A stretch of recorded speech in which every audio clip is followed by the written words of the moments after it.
This is Romeo and Juliet by William Shakespeare. Act 5, Scene 1, Mantua, a street. Enter Romeo. Romeo, if I may trust the flattering eye of sleep, my dreams presage some joyful news at hand. My bosom's lord sits lightly in his throne, and all this day an unaccustomed spirit lifts me above the ground with cheerful thoughts. I dreamt my lady came and found me dead. Strange dream that gives a dead man leave to think, and breathed such life with kisses in my lips that I revived and was an emperor. Ah me, how sweet is love itself possessed, when but love's shadows are so rich in joy. Enter Balthazar. News from Verona. How now, Balthazar? Dost thou not bring me letters from the friar? How doth my lady? Is my father well? How fares my Juliet? That I ask again, for nothing can be ill if she be well. Balthazar. Then she is well, and nothing can be ill. Her body sleeps in Capul's monument, and her immortal part with angels lives. I saw her laid low in her kindred's vault, and presently took post to tell it you. Oh, pardon me for bringing these ill news, since you did leave it from my office, sir. Romeo. Is it even so? Then I defy you, stars. Thou knowest my lodging. Get me ink and paper, and hire post horses. I will hence tonight. Balthazar. I do beseech you, sir, have patience. Your looks are pale and wild, and do import some misadventure. Romeo. Tush, thou art deceived. Leave me, and do the thing I bid thee do. Hast thou no letters to me from the friar? Balthazar. No, my good lord. Romeo. No matter. Get thee gone, and hire those horses. I'll be with thee straight. Exit Balthazar. Well, Juliet, I will lie with thee tonight. Let's see for means.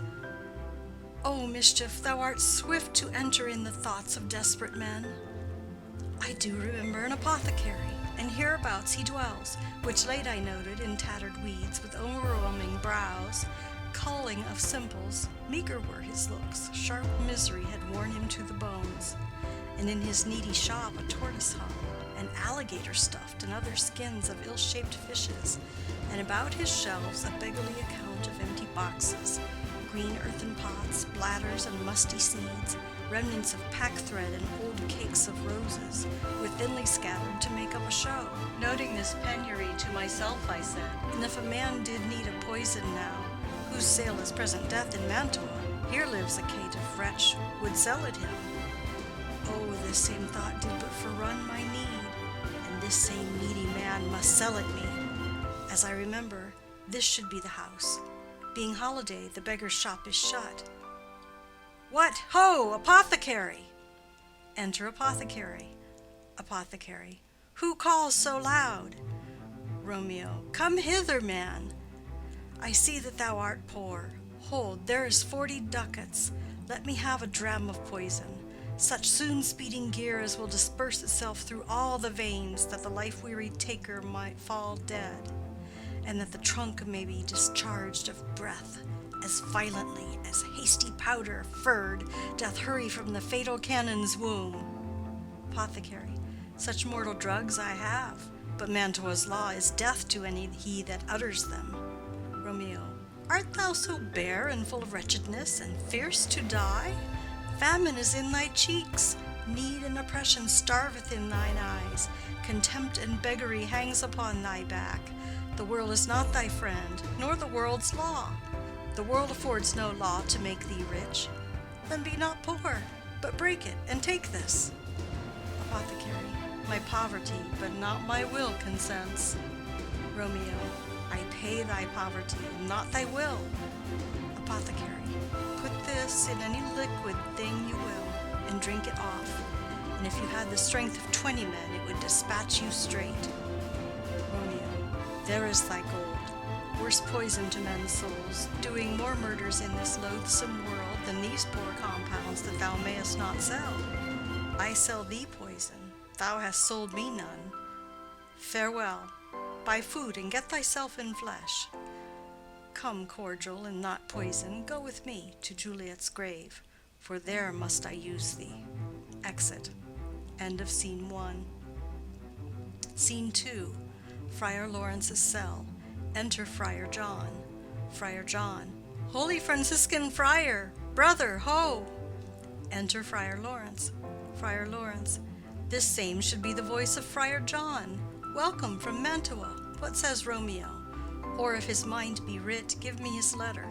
Friar John. Going to find a barefoot brother out, one of our order, to associate me, here in this city visiting the sick, and finding him, the searchers of the town, suspecting that we both were in a house where the infectious pestilence did reign, sealed up the doors, and would not let us forth, so that my speed to Mantua there was stayed. Friar Lawrence. Who bare my letter then to Romeo? Friar John. I could not send it. Here it is again. Nor get a messenger to bring it thee, so fearful were they of infection. Friar Lawrence. Oh, unhappy fortune! By my brotherhood, the letter was not nice, but full of charge of dear import, and the neglecting it may do much danger. Friar John, go hence. Get me an iron crow, and bring it straight unto my cell. Friar John. Brother, I'll go and bring it thee. Exit. Friar Lawrence. Now must I to the monument alone. Within this 3 hours will fair Juliet wake. She will beshrew me much that Romeo hath no notice of these accidents. But I will write again to Mantua, and keep her at my cell till Romeo come. Poor living corse, closed in a dead man's tomb. Exit. End of Scene 2. Scene 3. A churchyard. In it a monument belonging to the Capulets. Enter Paris and his page bearing flowers and a torch. Paris. Give me thy torch, boy, hence and stand aloof. Yet put it out, for I would not be seen. Under yon yew tree lay thee all along, holding thine ear close to the hollow ground, so shall no foot upon the churchyard tread, being loose, unfirm with digging up of graves, but thou shalt hear it. Whistle then to me, as signal that thou hearest something approach. Give me those flowers. Do as I bid thee. Go. Page. Aside. I am almost afraid to stand alone here in the churchyard, yet I will adventure. Retires. Paris. Sweet flower, with flowers thy bridal bed I strew.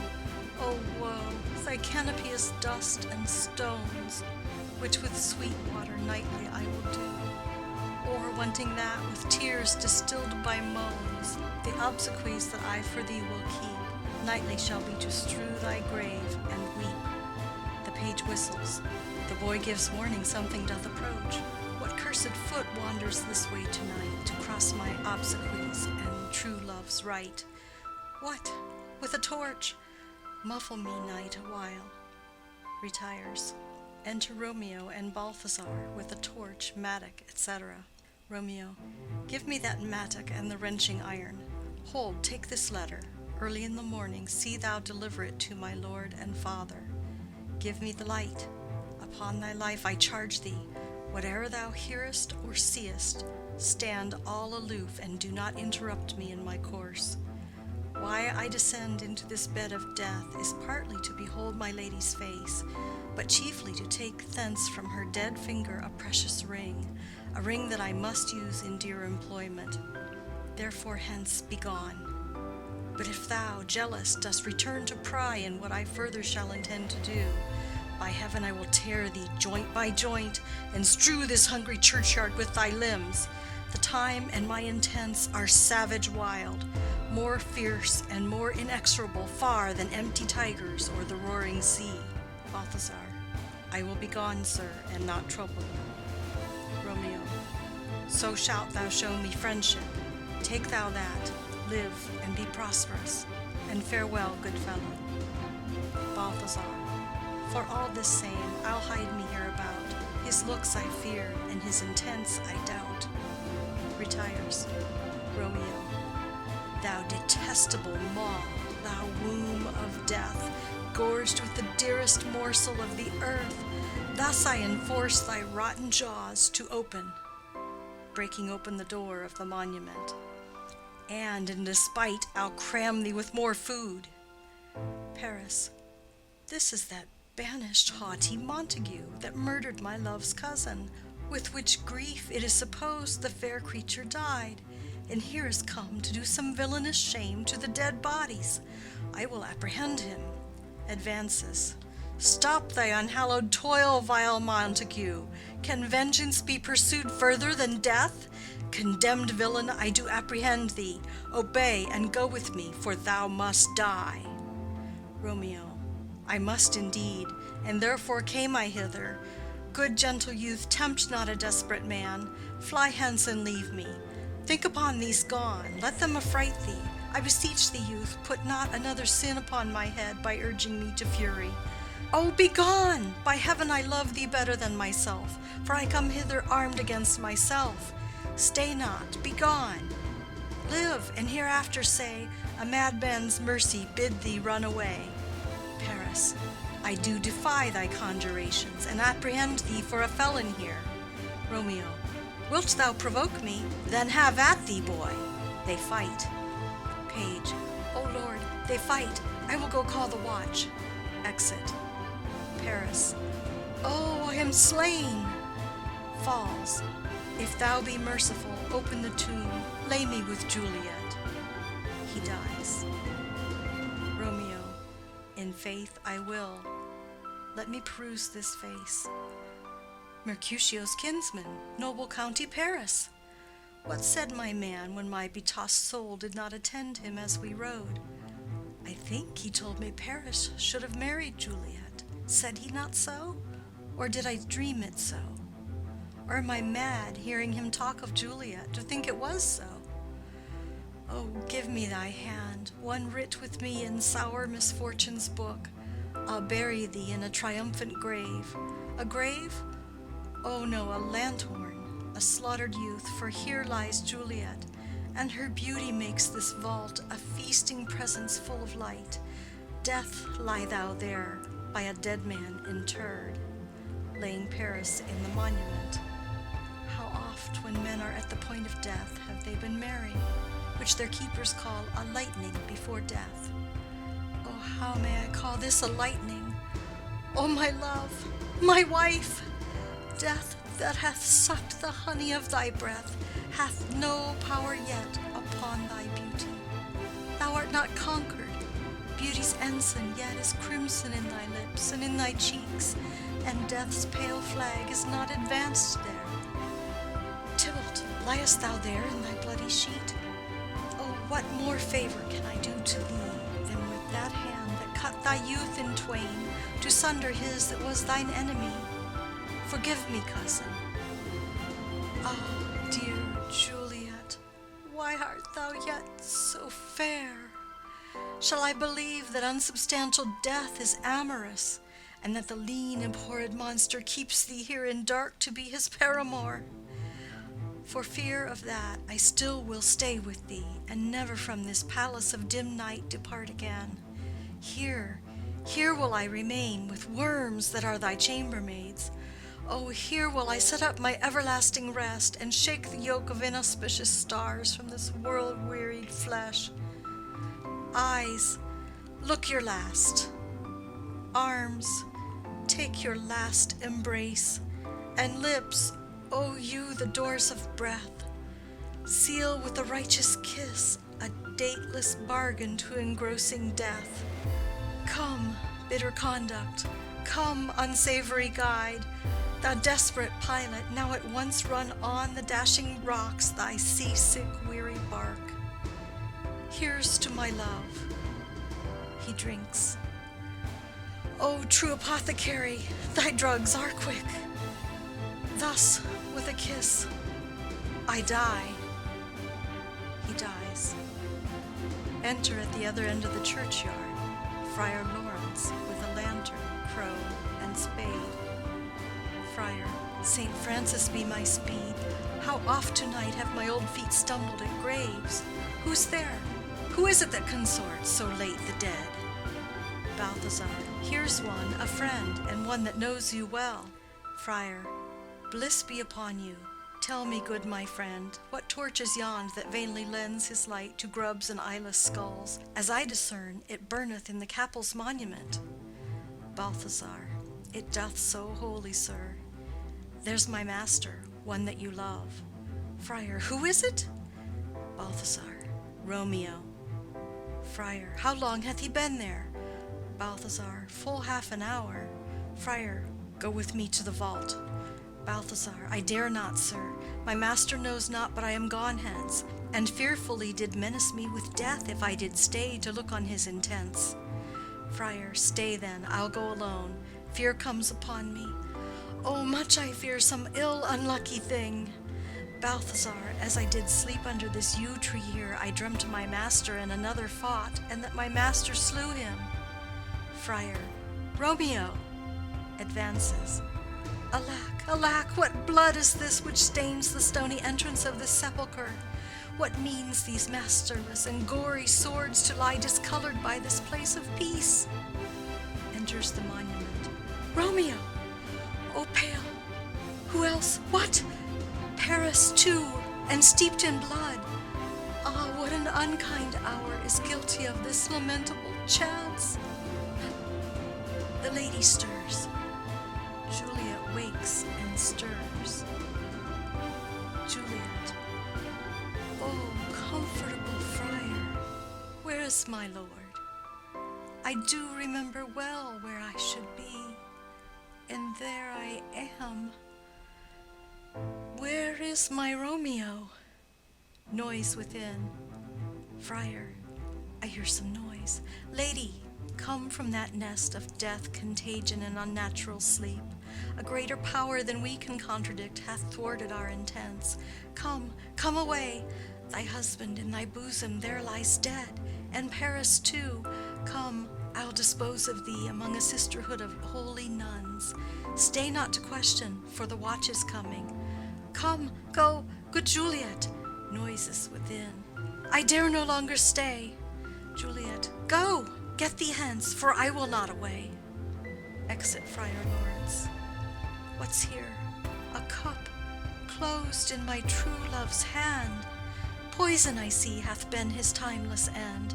O churl, drink all and left no friendly drop to help me after.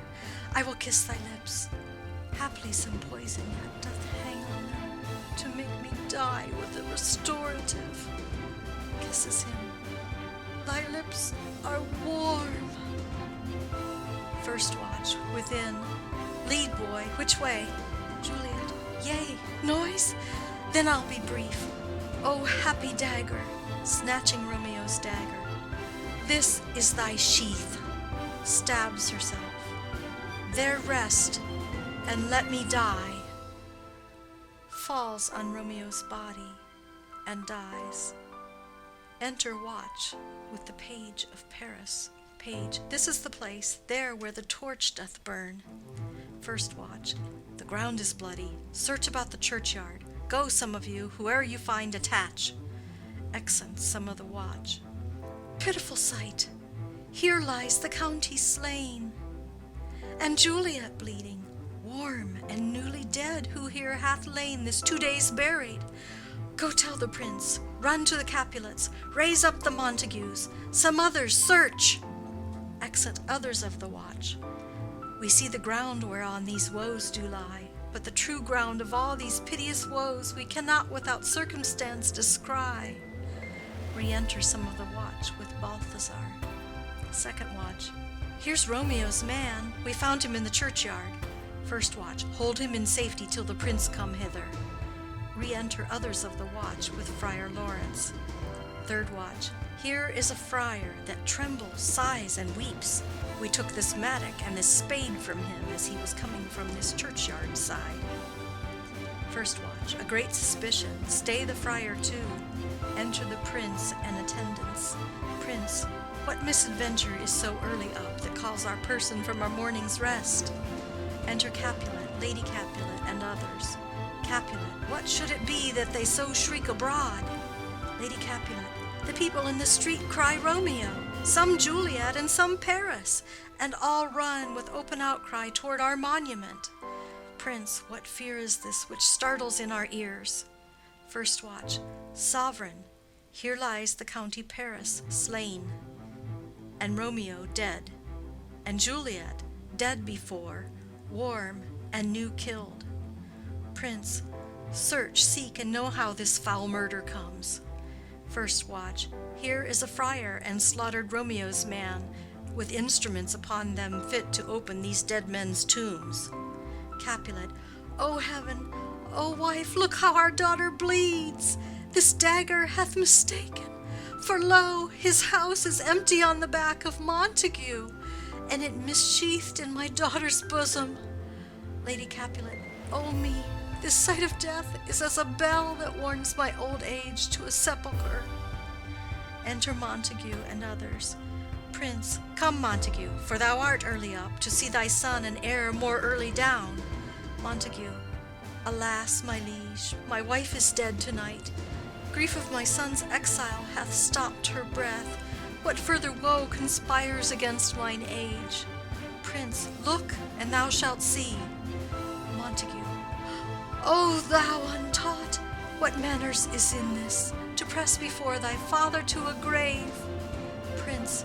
Seal up the mouth of outrage for a while, till we can clear these ambiguities and know their spring, their head, their true descent. And then will I be general of your woes, and lead you even to death. Meantime forbear, and let mischance be slave to patience. Bring forth the parties of suspicion. Friar. I am the greatest, able to do least, yet most suspected, as the time and place doth make against me of this direful murder. And here I stand, both to impeach and purge myself condemned and myself excused. Prince, then say at once what thou dost know in this. Friar. I will be brief, for my short date of breath is not so long as is a tedious tale. Romeo, there dead, was husband to that Juliet, and she, there dead, that Romeo's faithful wife. I married them, and their stolen marriage day was Tybalt's doomsday, whose untimely death banished the new-made bridegroom from this city, for whom, and not for Tybalt, Juliet pined. You, to remove that siege of grief from her, betrothed, and would have married her perforce to county Paris.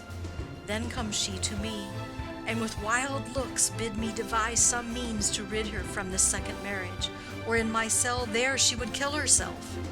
Then gave I her, so tutored by my art, a sleeping potion, which so took effect as I intended, for it wrought on her the form of death. Meantime I writ to Romeo that he should hither come as this dire night, to help to take her from her borrowed grave, being the time the potion's force should cease. But he which bore my letter, Friar John, was stayed by accident, and yesternight returned my letter back. Then all alone at the prefixed hour of her waking came I to take her from her kindred's vault, meaning to keep her closely at my cell till I conveniently could send to Romeo. But when I came, some minute ere the time of her awaking, here untimely lay the noble Paris, and true Romeo dead.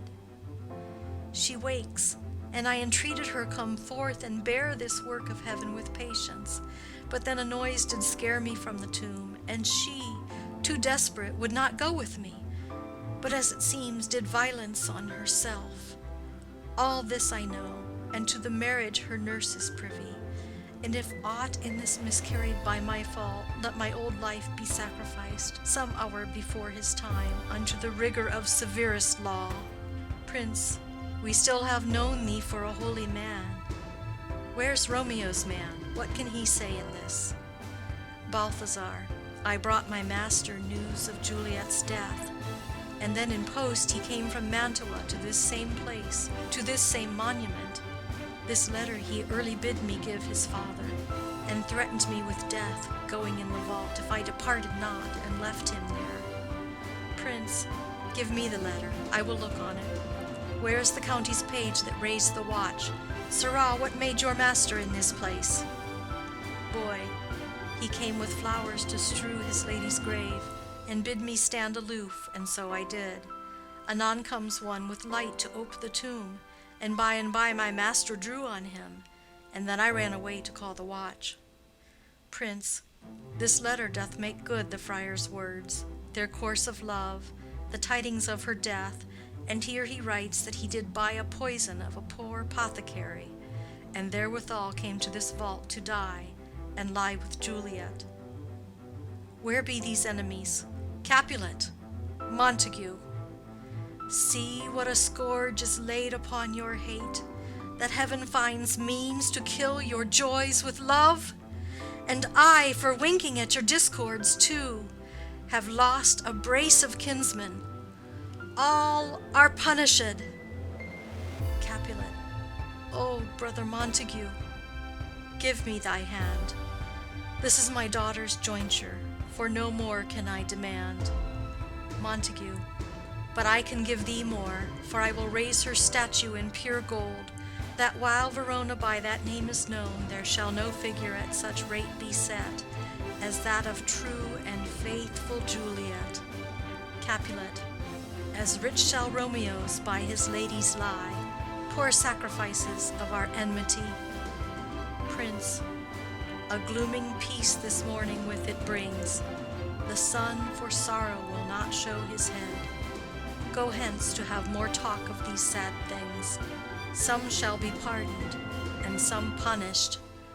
For never was a story of more woe than this of Juliet and her Romeo. Exit. End of Act 5. End of Romeo and Juliet. Recorded by Becky Crackle.